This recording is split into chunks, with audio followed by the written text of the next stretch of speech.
Goeiedag, ons kyk weer na die evangelie, die goeie nuus van Jesus Christus wat vir elkeen van ons gekom het, bykans 2000 jaar terug. En dit is die goeie nuus en baie keer is dit vir my belangrik dat 'n mens daarna moet gaan kyk en 'n mens moet evalueer.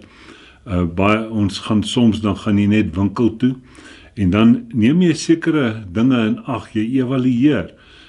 Wat 'n winkel toe gaan ek ry, wat gaan ek koop, gaan ek 'n brood koop, gaan ek 1 brood koop, 2 brode, wie gaan saam met my, wat 'n klein geld gaan ek gebruik, wat 'n geld gaan ek mee betaal, en wat 'n pad gaan ek ry, 'n klomp evaluerings wat 'n mens doen, net om 'n brood te gaan koop. Dan sit 'n mens en dink as ons na die evangelie gaan kyk, hoe evalueer ons daar? Weet jy, baie keer is dit vir my partykeer skrikwekkend as ek kyk hoe ons in die tradisionele opset sekere dinge gekry het wat die mense net aangeneem het is deel van die Bybel, maar dit is glad nie deel van die Bybel nie. En hulle glo dit en hulle volg dit na, slaafs na. En dis hoekom ek sê, partykeer moet 'n mens gaan evalueer, is dit die werklikheid of is dit net 'n deel? En ek dink een van die belangrikste goed is dat 'n mens moet gaan kyk dat jy 'n werklikheid het, 'n oortuiging het, 'n siening het. Al is jou siening nie heeltemal reg nie, want ons weet dit is wat geloof is. Geloof is 'n oortuiging en ons weet dat 'n oortuiging kan net weggeneem word deur 'n groter oortuiging. En na mate mens in die skrif inkyk en jy praat van geloof is 'n oortuiging, dan sê hy geloof kom deur die gehoor en gehoor deur die woord van God. So as 'n mens onder die woord sit en jy bly inkyk in die skrifte, dan sal jy tot 'n groter werklikheid kom, tot 'n groter oortuiging kom. En dit is die werklikheid waarna ons gaan kyk. En dan sien 'n mens dat die lewe lê vir baie mense nog voor. En ons het geloof nodig. Ons lewe in die tyd van geloof. Jesus sê byvoorbeeld self, hy sê, die wet was deur Moses gewees, maar die genade en die waarheid het deur Jesus Christus gekom. Johannes 1 vers 16-17, dan sien 'n mens dat die genade en die waarheid het deur Jesus Christus gekom. So, dis baie, baie belangrik dat ons daarna gaan kyk en ons sien dat die hele ou bedeling, die voor die kruis was dit die wet gewees en nou sit 'n mens met die geloof. Die hele skrif daar praat daarvan dat deur geloof, gaan kyk maar selfs na Hebreërs 11, dan praat hy van geloof. So, en weet jy wat, ons as mens sit en ons, party mense het 'n sekere ouderdom, party 30, party 50, wat ook al. En daar's mense wat dalk 90 jaar gaan word en ander mense wil nog vir 40 jaar leef of wat ook al. En in hierdie tydperk wat jy nog voor het, wat voor jou lê, en vir al die tye wat ons nou ingaan, gaan 'n mens geloof nodig hê. En na mate jy nog langer gaan leef, dan gaan jy meer geleenthede of kere in jou lewe wat voor lê, gaan jy geloof nodig hê. En as jy nou nie baie lank gaan lewe nog nie, dan het jy definitief meer geloof nog nodig. So dit is belangrik om in te kyk na hierdie werklikheid. Soveel mense dink al aan doodgaan, soveel mense dink al aan die einde, maar hulle het nog nie eens die lewe nie. En dit is so belangrik dat ons eers die lewe kry. Mense, hierdie is nie enigstens iets dat 'n mens voorbarig kan wees nie. Ek dink dit is een van die sleutels wat ons het, is dit klink baie keer of ek iets meer het as ander, of wat ook al, of dat ek klink ek weet meer as ander. Dis glad nie so nie, want die skrif sê, Galasiërs 2 vers 20, soos baie ander plekke, ek leef nie meer nie, ek is saam met Christus gekruisig. En hy sê, die lewe wat ek nou leef is nie my lewe nie, maar ek lewe die lewe van Jesus Christus. So, belangrik daarvoor is, dit is nie iets om oor te roem, dat ek sien iets wat ander nie sien nie, of wat ook al. Die skrif lê op die bedkassie, elke mens kan hierdie werklikhede gaan kyk. Maar wat baie, baie belangrik is dat daar is die werklikheid. Nou, Jesus sê self, in Johannes 6 vers 63, hy sê, die vlees tel vir niks. Hy sê die woorde wat ek tot julle spreek is gees en is lewe. So Jesus sê self die woorde wat hy spreek is gees. En dan kom die skrif byvoorbeeld in Johannes 4 vers 24, Jesus by die Samaritaanse vrou by die put, dan sê hy, God wil hê dat die mense moet hom so aanbid, dan is daar 2 sulke streepies op die oë. Hy sê, God is gees en die wat hom aanbid, moet hom in gees en in waarheid aanbid. Mense, ons moet seker die goed evalueer, dat God sê, hy wil hê dat die wat hom aanbid, moet hom in gees en in waarheid aanbid. Nie in vlees en al hierdie onwerklikhede nie. So dit is in gees en in waarheid. Dan kom Jesus, dan sê hy, ek is die weg en die waarheid en lewe. So baie belangrik. Jesus kom in Johannes 8 vers 32 en sê hy, ken die waarheid en die waarheid sal julle vrymaak. Mense het so, dis nie, lê op die rusbank en die waarheid geen vrymaak nie. Jy moet in die skrifte inkyk. Dis 'n kennis wat na jou toe moet kom. Ken die waarheid. Wie is die waarheid? Dis Jesus Christus. Ken die waarheid en die waarheid sal jou vrymaak. In die 36ste vers dan sê hy, en as die Seun jou vrygemaak het, sal jy waarlik vry wees. So ons moet na hierdie werklikhede gaan kyk, dat daar is 'n waarheid wat Jesus Christus gebring het. Die kruis is 'n waterskeiding tussen die ou en die nuwe. En ons moet gaan kyk, ons lewe in die tyd van die nuwe. So ons moet gaan kyk na die evangelie wat daar vir ons is. Nie om die ou weg te gooi nie, maar absoluut dat ons sien dat die lewe het gekom deur Jesus Christus. Nou kom ons kyk gou na die woord. Dis baie belangrik as ons na die woord gaan kyk, dat 'n mens moet seker besef dat elke mens moet ergens begin. So ons sit met die Ou Testament, die wet, en wat genoem word ook die skaduwee. Hy sê dis die skaduwee na Christus toe. En dan sit 'n mens met die werklikheid van Jesus Christus homself. So as die skrif dan praat en Jesus praat en Paulus skryf dit vir die mense hier in 1 Korintiërs 3. Hy sê, en ek broeders kon met julle nie spreek soos met geestelike mense nie, maar soos vleeslike, soos met klein kinders in Christus. Nou wat het Jesus gesê? Die wat hom aanbid moet hom in gees en in waarheid aanbid, nie in vlees nie, in gees en waarheid aanbid. Hy sê, ek het julle met melk gevoed, nie met vaste spys nie, want julle was nog nie daartoe in staat nie, en julle is nou nog nie daartoe in staat nie, omdat julle vleeslik is.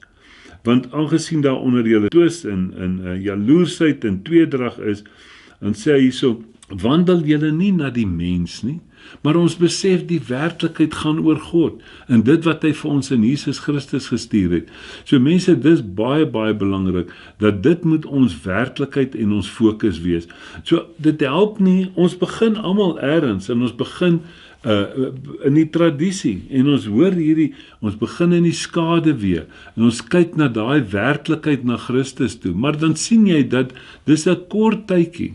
Hy praat, ek moet julle weer met melk voed. Enige soogdier kan net vir 'n klein tydjie op melk wees, dan moet hy begin vaste spys kry, of hy kwyn. En nou vra ons onsself, hoekom is dit so, dat ons sing, lees jou Bybel, of my Bybel het my van God vertel. Ons sing al die mooi liedjies, nee. Maar as ons groter word, dan is dit goed wat net afgesterf word. En ons sit en dink dat die kinders, ek het altyd gesien by die kerk, hulle daag op vir Sondagskool en al die goedjies, maar die oomblik as hulle uit die skool uit is, dan is daai goed vergete. Jy sien, hoekom? Is dat omdat ons met melk besig is, en melk sal jou nie genoeg voedingskrag gee om in die lewe te bly nie, dan gaan soek hulle die lewe buitekant in iets anderste, en dan kry hulle goed wat voorgehou word deur die lewe, as lewe, maar deur die wêreld voorgehou word as lewe, maar dis nie die lewe nie. So baie belangrik as ons gaan kyk, in die werklikheid sien ons dat die volk uit Egipte uit in die skaduwee, want dit is waar ons begin het die volk getrek, en dit was 11 dae, of wat sê baie mense, vir hulle om by die beloofde land uit te kom. Maar nou gaan hulle, en hulle is nie geestelik nie, hulle is vleeslik, hulle sê, kom ons stem. 10 ouens sê, nee, ons kan nie die beloofde land ingaan nie. 2 sê, dis Josua en Caleb sê, as God vir ons die land gegee het, sal hy ons ook die oorwinning gee. Jy sien, toe wandel hulle na die mens. Hulle luister nie na God nie, wat die wolk en die 4 kolom het, wat hulle deur die Rooi See gevat het, hulle luister nie na hom nie. Hulle luister na die uitslag van die stemming, die vleeslike. 2 sê ja, 10 sê nee, en daar gaan hulle 40 jaar lank in die woestyn. Mense, so, dit is, ons moet pas op, dat ons nie ook vir hierdie woestynpad kies, deur 'n tradisionele godsdiens, wat aan ons voorgehou is, wat nie ooreenstem met die waarheid waarmee Christus ons vrygemaak het nie. En na die kruisiging dan praat Galasiërs 5 vers 1, hy sê, staan nou in die vryheid waarmee Christus julle vrygemaak het, en moenie weer onder jukke van slawerny kom nie. So mense, baie belangrik, ons moet oppas dat ons nie in die skade weer bly nie. Ek sê dit baie keer, dan sê ek dit vir mense, as jy na my hand kyk, dan sien jy, daar's 'n skaduwee. Die skaduwee lyk soos my hand. Hy verwys na my hand. Maar die skaduwee is nie my hand nie. Die skaduwee het ook geen krag nie. My hand is dalk sterk, maar my skaduwee het geen krag nie. En dit is die probleem as 'n mens in 'n skaduwee bly. Maar die oomblik as 'n mens byvoorbeeld een lig aansit en jy beweeg jou hand, dan sien jy daar's 'n skaduwee. Maar as jy baie ligte aansit in 'n vertrek, dan sien jy ligte van verskillende kante af, dan verdwyn die skaduwee. So wanneer verdwyn die skaduwee as die lig gekom het? En dit is presies wat die skrif vir ons leer in Johannes 1. Kom ons kyk gou net na Johannes 1. Hy sê, in die begin was die woord, en die woord was by God, en die woord was God. Nou, as ons net wil weet wie is die woord, dan moet ons gaan lees in die 14de vers. Hy sê, en die woord het vlees geword en onder ons gewoon. Wie het vlees geword en onder ons gewoon? En ons het sy heerlikheid aanskou soos die heerlikheid van die enige gebore wat van die Vader kom. Hy kom van die Vader af, vol van genade en waarheid. Jy sien, dit is wie die woord was. Dis Jesus. Nou sê, in die begin was die woord, en die woord was by God, en die woord was God. Hy was in die begin by God. Alle dinge het deur hom ontstaan, en sonder hom het nie een ding ontstaan wat ontstaan het nie. Dis deur die woord. En dan, mense, ons kan dalk nog later daarby uitkom, dan sien 'n mens dat alles het deur die werklikheid van Christus ontstaan. Christus was nie God se plan B nie, God het probeer met Moses, en so gaan hy met die ry af, en dan kom hy dan later probeer hy met Jesus nie. Efesiërs 3 vers 11 sê, Christus was God se ewige voorneme wat hy opgeneem het. So nou kom hy nou sê vir ons, in hom was lewe, en die lewe was die lig van die mense. En die lig skyn in die duisternis, en die duisternis het dit nie oorweldig nie. Die duisternis kan nie die lig oorweldig nie. Hy sê, was 'n man van God gestuur, wie se naam Johannes was. Hy het tot 'n getuienis gekom om van die lig te getuig, sodat almal deur hom sou glo. Hy was nie die lig nie, maar hy moes van die lig getuig. Die waaragtige lig, wat elke mens verlig, was aan die kom in die wêreld. Mense, dan sien 'n mens daar, dit is so belangrik dat ons gaan kyk, dat die lig het gekom, en ons sien die lig in die skrif, en dit is die verligting wat vir ons gebring word, maar wat jy kan doen, is jy kan daardie verligting teenstaan. God het gekom om sy lewe vir ons te gee. Nou sê Efesiërs 4 vers 18, julle is geskei van die lewe van God, net deur onkunde. En dan gaan hy verder, hy sê, omdat julle verhard. Die een sê, man, ek gaan nie glo wat daai ou sê nie, ek glo wat my tradisie sê. Dis die verharding. So mense, baie belangrik is dat die verligting het gekom, en God het elke mens verlig. Al wat jy kan doen is, jy kan duisternis bring, en 'n skaduwee vorm, en in daai skaduwee gaan sit, sodat jy kies om weg van die lig af te wees, maar hy sê die waaragtige lig wat elke mens verlig was in die kom in die wêreld. Dan sien jy mense, dit is so belangrik as ons gaan kyk na die werklikheid van die, as ons in die skaduwee kyk, dan gaan kyk en dan sê hy Hebreërs 3:4, dan sê hy, oor wie was God se toorn gewees? Hy sê oor hulle wat ongehoorsaamheid was. En dan sien jy dat, wat was die probleem van die volk met die uittog uit Egipte na die beloofde land toe, is die ongehoorsaamheid.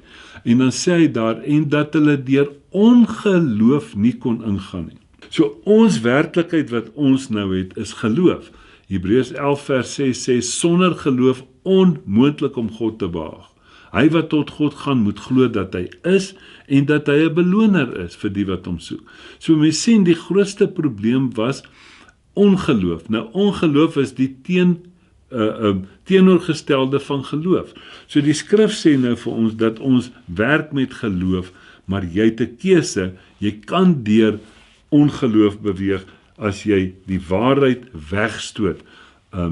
Romeine 1 vers 18-19, ons sal seker 'n volgende keer daarby uitkom, dan sê hy, niemand sal 'n verontskuldiging hê nie, want hierdie waarheid het God in elke mens se hart uitgestort. God het dit in elke mens se hart uitgestort. Hy sê maar dat hulle deur ongeregtigheid die waarheid onderdruk het. So ons kan hierdie waarheid onderdruk, maar dis ons keuse, en dis hoekom die mens dan kies om verlore te gaan. Kyk mooi hier, as ons gaan kyk na die werklikheid wat Jesus Christus vir ons gebring het, dan het jy 'n keuse as jy dit nie wil glo nie, as jy dit nie wil aanvaar nie. Maar mense, partykeer moet ons net gaan stil sit en sê, waar trek ons? As God iets sê, wie is ons? Watter posisie het ons om te sê, ons glo dit nie, of net te sê, ek sal dit nie glo nie. Dieselfde wat Thomas gedoen het, toe hulle vir hom sê, Jesus was hier gewees, toe sê hy, ek sal dit nie glo nie. Gaan lees maar, hy sal dit nie glo nie, hy kies om ongelowig te wees. Jy sien, dit is die probleem wat ons het, want alles werk nou deur geloof. Kyk mooi wat gebeur is, hy praat in 1 Johannes 5 vers 9, ek sê dit altyd, vertaal ek hom net so vry, is, hoe is dit dat jy die getuienis van mense glo, maar jy glo nie wat God sê nie? Mense, ons kan nie op twee gedagtes hinker nie. 2 Korintiërs 1 vers 18-20 sê, dat hierdie woord wat Paulus nou bring, hy sê dit was nie 'n ja en 'n nee woord nie. Hy sê dit was 'n ja woord gewees. Hy sê, maak nie saak hoeveel beloftes van God daar is nie, almal het in Jesus Christus waar geword. Alle beloftes wat God gemaak het. Want toe het die skade weer verdwyn. Ons moenie in die skade weer sit nie. Ons moet aanbeweeg na hierdie werklikheid. Moenie kyk wat die buurman sê nie. Kyk wat die lig bring. As jy luister na iemand wat iets sê wat teen die skrif is, dan is dit die duisternis. Dan kies jy, en hy sê in Hosea, my volk gaan verlore weens 'n gebrek aan kennis. Dit is vir my so belangrik, as ons na die klein skriffies gaan kyk, 1 Timoteus 2 vers 4, hy sê God wil nie hê dat een mens verlore gaan nie, maar dat alle mense gered word.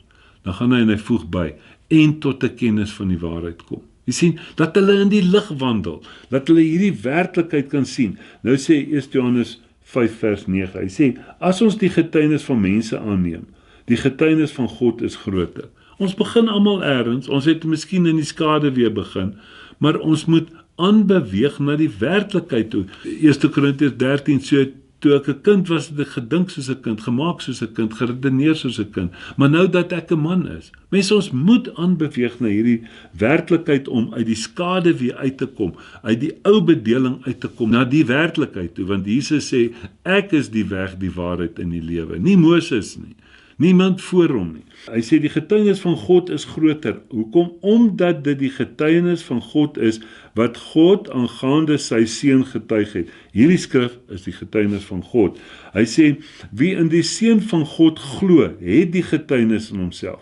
Hy wat God nie glo nie, het hom tot 'n leienaar gemaak. So as jy God nie glo oor hierdie skrif nie, dan kies jy dit om so voor God te staan en sê ek maak jou tot 'n leienaar. Mense, dit kan nie wees nie. Ons moet hierdie werklikhede na dit kyk. Hy sê, omdat hy die getuienis van nie geglo het wat God aangaande sy seun getuig het nie.